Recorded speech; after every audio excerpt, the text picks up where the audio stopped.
Kita sekarang akan melanjutkan bahasan kita tadi, yaitu pasal ke-17 dari kitab Sahih At-Targhib Tarhib di kitab solat, dan pasal ini berjudul anjuran solat pada jamaah yang banyak. Haditsnya adalah nomor 411 dan urutan 1 dalam pasal kita ini dengan sanad hasan. Saya bacakan kembali dari Ubay bin Ka'ab radhiyallahu anhu, dia berkata, "Shalla bina Rasulullah sallallahu alaihi wasallam yawman as-subha. Faqala ashahidun fulan? Qalu la. Qala ashahidun fulan? Qalu la. Qala inna hataini as-salataini athqalu as-salawati 'ala al-munafiqin. Walau ta'lamuna ma fihima la'ataytumuhuma walau habwan 'ala ar-ruqab. Wa inna as-saff al-awwal 'ala mithli saff al-malaikah. Walau alimtum ma fadilatuhu labtadartumuhu wa inna salata ar-rajuli ma'ar rajuli azka min salatihi wahdah wa salatuhu ma'ar rajulaini azka min salatihi ma'ar rajul wa ma kathura fahuwa ahabbu ila Allah Ta'ala." Artinya, Rasulullah SAW salat subuh bersama kami pada suatu hari. Beliau bersabda, "Apakah fulan hadir?" Mereka menjawab, "Tidak." Beliau bertanya lagi, "Apakah fulan hadir?" Maka mereka menjawab, "Tidak."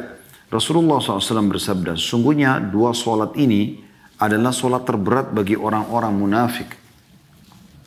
Seandainya kalian mengetahui pahala yang terkandung pada keduanya, niscaya kalian akan mendatanginya walaupun merangkak dengan lutut. Sesungguhnya saf pertama adalah saf atau seperti saf para malaikat. Seandainya kalian mengetahui keutamaannya, niscaya kalian akan berlomba-lomba kepadanya. Sesungguhnya solat seseorang bersama seorang yang lain adalah lebih suci, lebih baik daripada solat sendiri. Solatnya bersama dua orang adalah lebih suci dan lebih baik daripada solatnya bersama satu orang. Semakin banyak, maka semakin dicintai oleh Allah Ta'ala." Hadis ini diriwayatkan Ahmad, Abu Dawud, An-Nasai, Ibnu Khuzaimah, Ibnu Hibban dalam Sahihnya, dan juga Al-Hakim menyebutkan dalam Mustadrak. Dan Yahya bin Ma'in juga Az-Zuhli telah memastikan hadis ini sahih. Hadis ini teman-teman sekalian memberikan kepada kita banyak sekali pelajaran tentang masalah solat. Kita coba ungkap mutiara yang kita bisa ambil dari riwayat ini. Yang pertama, tentu keutamaan Ubay bin Ka'ab radhiyallahu anhu, sahabat Nabi yang mulia. Dan ini sudah sering kali kita ucapkan ya. Keutamanya tentu ada tersendiri yang sifatnya memang dia seorang sahabat Nabi, dia termasuk orang yang mahir dalam membaca Al-Quran di kalangan sahabat. Tapi bukan itu yang sedang kita sentuh. Yang sedang kita sentuh adalah tentang masalah bagaimana jelinya beliau menyampaikan riwayat. Ya. Sebenarnya sekali lagi beliau dan banyak sahabat-sahabat yang lain yang sudah kita pelajari sebelumnya bisa langsung menyampaikan sabda Nabi SAW. Tetapi beliau-beliau ini mendatangkan ridwanullah alaihim tentang histori. Perhatikan perkataan Ubay, "Shalla bina Rasulullah sallallahu alaihi wasallam yawman as-subha." Suatu hari di salat subuh Nabi sallallahu alaihi wasallam mengimami kami. Jadi beliau menceritakan kejadiannya adalah di salat subuh dan Nabi SAW menjadi imam, gitu kan. Kemudian yang kedua adalah bagaimana kejelian baginda Nabi alaihi salatu wassalam dalam mengecek para sahabatnya. Dan ini salah satu ciri khas Nabi SAW. Di dalam sholat, dalam jihad, ya, aktivitas-aktivitas yang beliau berharap sahabatnya tidak luput, sehingga tidak kehilangan amal saleh, pahala di hari kiamat, maka beliau bertanya. Yang paling sering Nabi SAW bertanya selepas sholat. Beliau sambil berzikir menghadap ke jamaah, kemudian mata beliau keliling melihat sekitar masjid. Siapa di antara sahabatnya yang tidak hadir, maka beliau tanya. Atau kalau tidak terlihat karena gelap, beliau mengatakan seperti perkataan dalam hadits ini, "Asyahidun fulan?" Apakah si fulan ada hadir sholat? Maka mereka, maksudnya para sahabat yang hadir, mengatakan, "Tidak ya Rasulullah." Lalu kemudian beliau tanya lagi, "Apakah si fulan hadir?" Orang lain maksudnya, selain nama yang pertama. Maka mereka mengatakan tidak. Berarti ada dua orang sahabat yang sempat luput, tidak hadir. Ini kejelian Nabi SAW yang luar biasa. Bagaimana beliau langsung pada saat melihat, oh ternyata wajah yang beliau inginkan tidak ada. Lalu beliau mengatakan, apakah si fulan hadir? Siapa tahu ada di belakang terselip tidak kelihatan. Maka mereka memastikan tidak ada. Itu juga beliau bertanya lagi yang satu, ternyata juga tidak ada. Ya. Dan ini ciri pemimpin yang sukses. Salah satunya adalah peduli terhadap bawahan-bawahannya. Ini mirip juga sikap Nabi SAW pada saat menuju peperangan. Ya, seperti menuju ke perang Tabuk, beliau pernah bertanya, mana si fulan, kenapa si fulan tidak ikut. Ya. Dan sering kali kalau sholat, kita kembali ke bab sholat, kalau beliau bertanya si fulan mana, lalu mereka mengatakan tidak hadir, lalu beliau berkata, siapa tetangganya? Kalau ada yang mengatakan saya Rasulullah, maka Nabi SAW suruh mengumpulkan informasi lalu datang kepada Nabi SAW. Kalau si fulan itu sakit, maka Nabi SAW mengajak sahabat menjenguknya. Kalau dia terjadi sesuatu hal penghalang atau apa, maka Nabi SAW berusaha untuk memecahkan permasalahannya sehingga dia bisa kembali untuk sholat berjamaah di masjid. Dan ini juga teman-teman pelajaran yang ketiga adalah memberikan pelajaran kepada kita bagaimana pentingnya sholat berjamaah. Ya. Jadi yang pertama keutamaan Ubay bin Ka'ab radhiyallahu anhu, yang kedua adalah kejelian Nabi SAW dalam melihat dan memantau para sahabatnya supaya tidak ada yang luput dari sholat berjamaah. Dan ini tentu bentuk perhatian khusus seorang pemimpin kepada bawahannya. Ya. Dan yang ketiga adalah keutamaan sholat berjamaah. Saking pentingnya sampai Nabi SAW tidak mau ada satupun yang luput. Karena ada riwayat yang lain dinukil oleh beberapa sahabat, mereka mengatakan, dan kami tidak melihat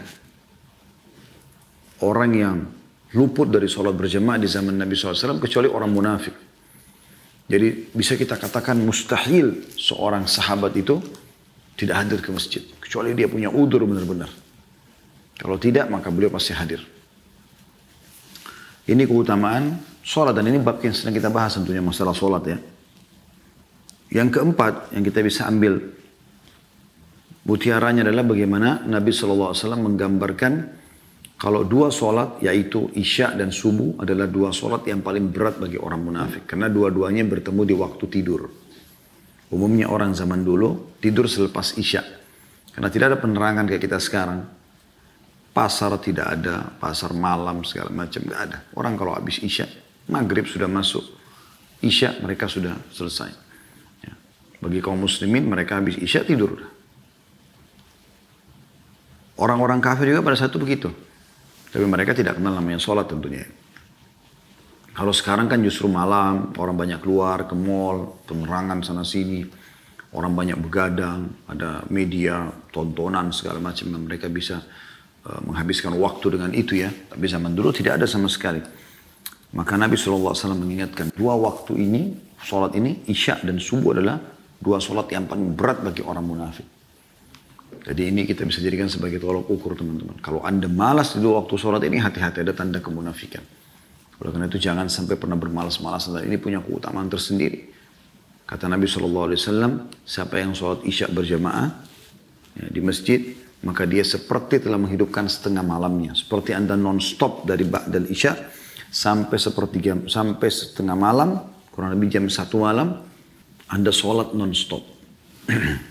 Dan siapa yang sholat subuh berjamaah di masjid, dia sudah menyempurnakan setengah yang tersisa. Jadi keutamanya luar biasa. Seperti orang sholat malam semalam suntuk kalau kita pertemukan antara dua sholat ini. Belum lagi memang sholat subuh secara khusus ya, yang Nabi SAW kebetulan di sini memang dalam sholat subuh memberikan nasihat para sahabat. Itu ada hadis-hadis yang mulia diantaranya kata Nabi SAW, siapa yang sholat subuh berjamaah di masjid, maka dia dibawa perlindungan Allah, jaminan Allah. Subhanallah, saya berapa kali praktikin ya. Pada saat ngantuk pun misalnya malam hari kurang tidur dengan kena 1 dan 2 hal misalnya. Dalam kondisi ngantuk. Mungkin cuma sejam, 2 jam tidur. Ya. Tentu kan ada hal-hal yang darurat yang membuat itu ya. Kemudian saya coba paksakan diri ke masjid. Dalam kondisi ngantuk, tetap ke masjid. Subhanallah, begitu masuk masjid, ngantuknya hilang. Terutama kalau sudah sholat selesai subuh, subhanallah betul-betul sabda Nabi SAW, orang di bawah perlindungan Allah itu terjadi. Bahkan saya pulang ke rumah dalam kondisi semangat. Ya. Pernah ada sahabat yang bertanya, mengatakan, ya Rasulullah, bagaimana pandangan Anda tentang orang yang luput darinya sholat berjamaah subuh di masjid? Kata Nabi SAW, itu orang yang kupingnya dikencingi oleh syaitan. Ya. Abdullah bin Umar radhiyallahu anhu pernah menjadikan patokan sholat subuh ini sebagai ya, bersih dosanya atau ada dosanya. Beliau mengatakan, saya pernah melakukan sebuah dosa yang dengan dosa itu sudah cukup Allah haramkan saya sholat subuh berjamaah di masjid sebulan. Setiap kali mau bangun tidak bisa. Jadi kalau Allah Azza wa Jalla memudahkan Anda bangun sebelum subuh, Anda bisa sholat malam, Anda bisa sholat subuh berjamaah di masjid, ini luar biasa. Sebuah karunia yang luar biasa. Yang harus kita syukuri dan kita pertahankan tentunya. Ya.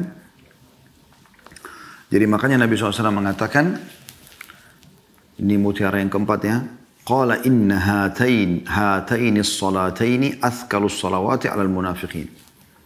Sesungguhnya dua salat ini ya, adalah dua salat yang paling berat bagi orang munafik. Lalu beliau menyebutkan Isya dan subuh. Perhatikan apa salah satu keutamanya.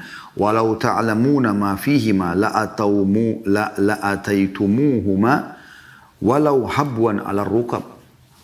Kalau kalian tahu berapa besar pahala yang Allah siapkan untuk orang yang hadir Isya berjamaah di masjid dan subuh berjamaah di masjid, maka kalian akan mendatangi, mengejar keduanya walaupun kalian harus merangkak dengan lutut kalian. Artinya walaupun capek sekali, sakit berat, ya,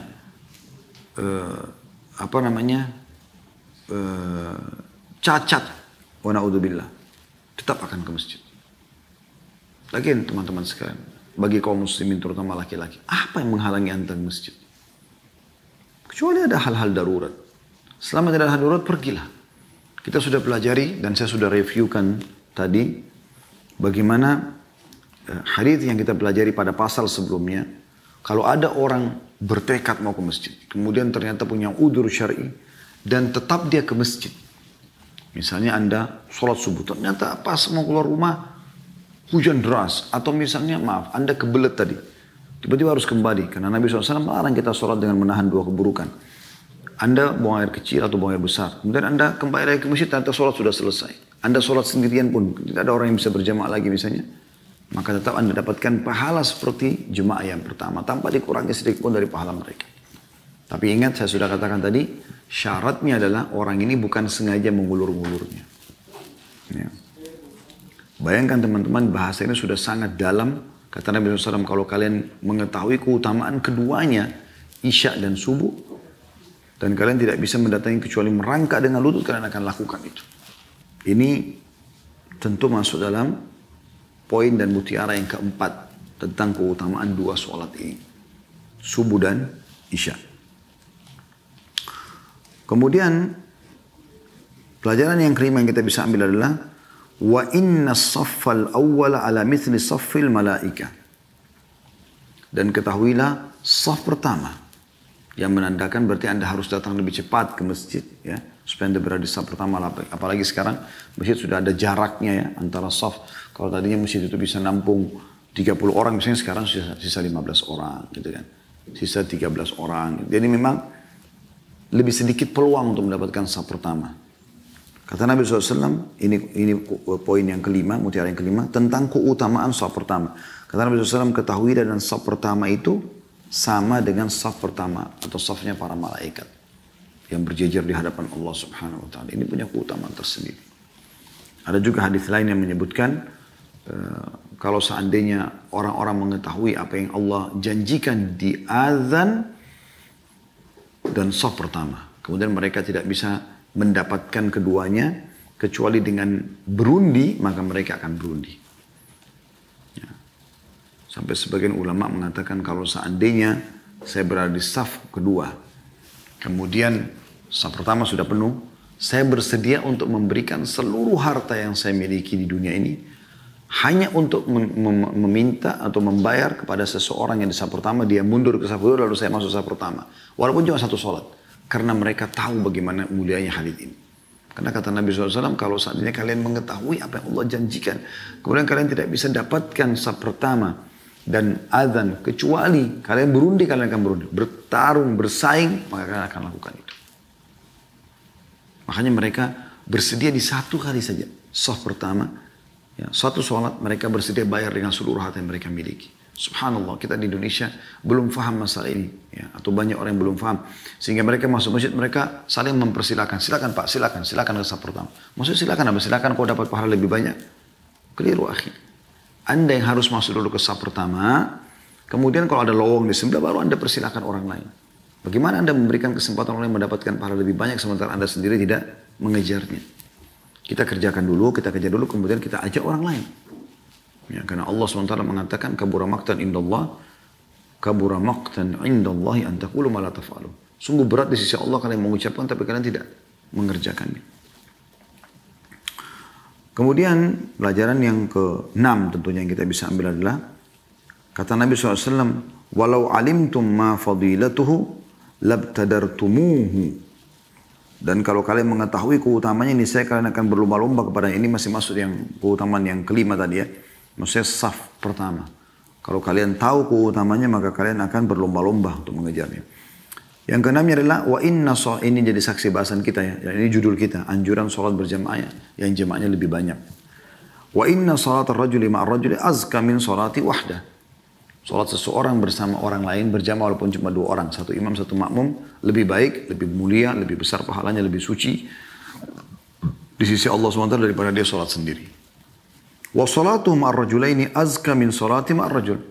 Dia sholat dengan 2 orang, maksudnya 3 jadi 2 makmum 1 imam, lebih baik, lebih suci, lebih besar pahalanya di sisi Allah SWT daripada dia sholat cuma dengan berdua. Lalu kata Nabi SAW, wa ma kathura fahuwa ahabbu ila Allah Ta'ala. Dan makin banyak jemaahnya maka makin dicintai oleh Allah Subhanahu wa taala. Bisa bermakna makin banyak pahala yang didapatkan. Nah, ini berarti ada motivasi yang sangat besar bagaimana seseorang memperbanyak jamaah dan mengejar masjid yang lebih banyak jumlah jamaahnya. Hadits yang kedua di dalam bab kita ini atau di pasal kita ini, hadis nomor 412, dan ini urutan 2 di dalam pasal kita, dan memang di sini cuma ada 2 buah hadis di dalam pasal 17 ini, anjuran untuk sholat di masjid yang lebih banyak jemaahnya.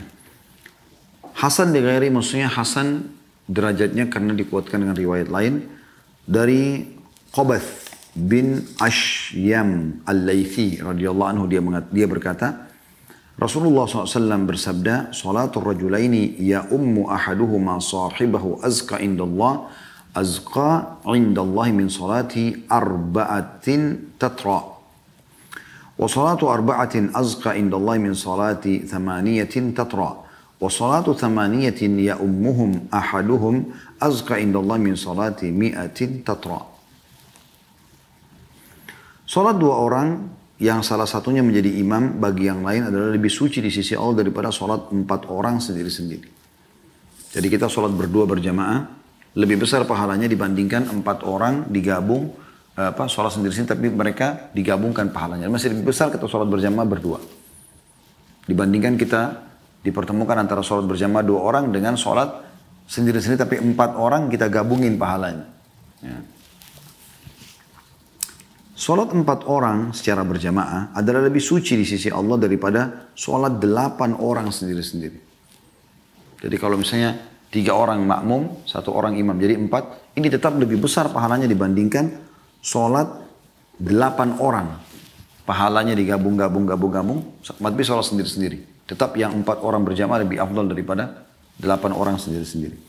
Dan sholat 8 orang dengan salah seorang menjadi imam di antara mereka adalah lebih suci di sisi Allah daripada pahala sholat 100 orang sendiri-sendiri. Jadi kalau sudah 8 orang ke atas, ya, jumlahnya 1 imam, 7 orang makmum, itu lebih afdal, lebih besar pahalanya dibandingkan pahala 100 orang sendiri-sendiri. Kita gabungin 1, 2, 3 sampai 100, itu tetap lebih besar pahala orang yang sholat berjamaah 8 orang. Hadis ini diriwayatkan oleh Al-Bazzar atau Tabarani dengan sanad dan la ba'sa bihi atau bisa diterima. Hadis ini teman-teman memberikan motivasi besar kepada kita untuk selalu berjamaah. Ya. Dan kita selalu mendahulukan sholat jamaah yang lebih banyak jumlahnya. Serta sekaligus tentunya anjuran agar jangan sholat sendiri, kecuali dalam keadaan darurat. Dan di sini perbandingan antara berjamaah dengan sholat sendiri. Di sini teman-teman sekalian diberikan gambaran bagaimana sholat berjamaah berdua lebih baik, lebih besar paling dibandingkan sholat sendiri tapi 4 orang. Ini kenapa? Karena ada hadis yang pernah kita bahas ya. Kalau sholat berjamaah lebih afdal 25 kali lipat dibandingkan sholat sendiri. Begitu juga dengan, jadi misalnya orang sholat sendiri 4 orang, kan satu pahala, satu pahala, satu pahala, satu pahala, berarti cuma 4 pahalanya. Kalau orang sholat berjamaah, walaupun coba 2 orang, langsung 25, tetap lebih afdal daripada ini 4, ini 25, nggak bisa ketemu, tentu ini lebih baik gitu kan. Begitu juga dengan sabda Nabi SAW, sholat 4 orang berjamaah, satu imam, 3 orang jadi makmum, ya berarti 4, lebih baik, lebih suci daripada 8 orang sendiri-sendiri. Walaupun 8, berarti cuma 8 pahalanya, karena satu pahala gitu kan.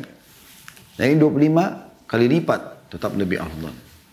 Yang lebih luar biasa lagi adalah sabda Nabi SAW, dan sholat 8 orang dengan salah seorang menjadi imam di antara mereka, lebih suci di sisi Allah daripada sholat 100 orang sendiri-sendiri. Nah berarti kalau sudah 8 orang ke atas, berarti pahalanya lebih besar lagi. Karena sholat 100 orang kan berarti kalau kita hitung satu orang satu pahala, berarti ada 100 pahala. Kalau 8 orang mengalahkan itu, berarti lebih besar pahalanya dari 100 orang pahala sholat sendiri. Walaupun ada riwayat yang menjelaskan 25 kali lipat tadi. Ternyata ini lebih afdal. Dan ini kita ambil pelajaran yang pertama tentang keutamaan sholat berjamaah.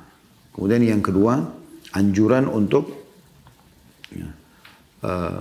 mencari atau memperbanyak jemaah. Makanya Abu Hurairah radhiyallahu anhu itu sering kali keluar dan kemudian mencari maaf, kalau beliau mau sholat, beliau keluar jauh dari waktu sebelum sholat, misalnya kayak duhur jam 12 misalnya. Dari jam 11 sudah jalan. Ini contoh saja ya, tapi beliau memang jalan lebih awal, keliling jauh. Jadi misalnya masjid di sini, beliau dari rumahnya keluar keliling dulu, manggil teman-temannya aja, kemudian sampai ke masjid. Jadi supaya langkah kakinya banyak, sekaligus juga mendapatkan pahala orang-orang yang diajak untuk sholat.